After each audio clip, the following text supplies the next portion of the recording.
ભરૂચ સ્વયં સૈનિક દળના નેજા હેઠળ બૌદ્ધ સમુદાયે રાષ્ટ્રપતિને સંબોધીને કલેક્ટરને આવેદનપત્ર પાઠવ્યું હતું, જેમાં જણાવ્યા અનુસાર બોધ ગયા મહાબોધિ મહાવિહાર, જ્યાં ભગવાન બુદ્ધને જ્ઞાન પ્રાપ્ત થયું હતું, જે કરોડો બૌદ્ધ અનુયાયીઓનું શ્રદ્ધાનું કેન્દ્ર છે. 1949ના મહાબોધિ મંદિર અધિનિયમ હેઠળ 9 સભ્યોની સમિતિ દ્વારા તેનું સંચાલન થાય છે. તેમાં 4 હિન્દુ, 4 બૌદ્ધ અને ગયા જિલ્લાના કલેક્ટર સામેલ છે. બૌદ્ધ સમુદાયે આક્ષેપ કર્યો છે કે સમિતિમાં બૌદ્ધોની સંખ્યા ઓછી હોવાથી બૌદ્ધ સંસ્કૃતિ અને પરંપરાઓ વિરુદ્ધ પ્રવૃત્તિઓ વધી રહી છે. બૌદ્ધ ધર્મ વિરોધી પ્રવૃત્તિઓ પર કોઈ રોક નથી અને દોષિતો સામે કોઈ કાર્યવાહી થતી નથી. બૌદ્ધ સમુદાયે દલીલ કરી છે કે ભારતના તમામ મુખ્ય ધાર્મિક સ્થળો તેમના અનુયાયીઓ સંચાલિત કરે છે.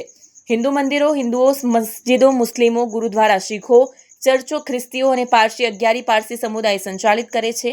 ત્યારે મહાબોધિ મંદિર અધિનિયમ 1949 રદ કરી મહાબોધિ મહાવિહાર બોધ ગયાનું સંચાલન બૌદ્ધ સમુદાયને સોંપવામાં આવે તેવી માંગ કરવામાં આવી છે. નમો બુદ્ધાય, જય ભીમ. મારું નામ પૂનમ મનારિયા.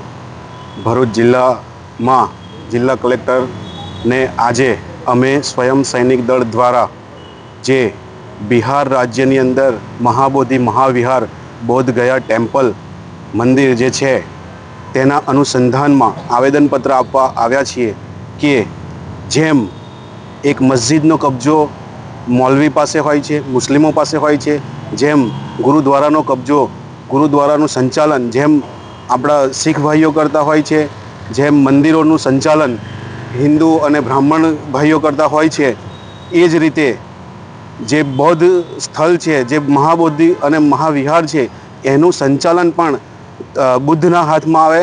જે બૌદ્ધો છે ભારત દેશના અને અનેક દેશોના એમને સંચાલન કરવા દેવામાં આવે એના એક્ટ પ્રમાણે જે 1949માં જે એક્ટ બનેલો છે એને ખારીજ કરવાની માંગ સાથે અમે અહીંયા ભરૂચ જિલ્લાના તમામ બૌદ્ધ ધર્મના લોકો આજે તમારા માધ્યમથી અને કલેક્ટર સાહેબના માધ્યમથી એમને જણાવવા માગીએ છીએ કે આ જે કંઈક આંદોલન ચાલી રહ્યું છે તેના ભાગરૂપે બૌદ્ધોને આપવામાં આવે એનું સંચાલન એવી માંગણી કરીએ છીએ.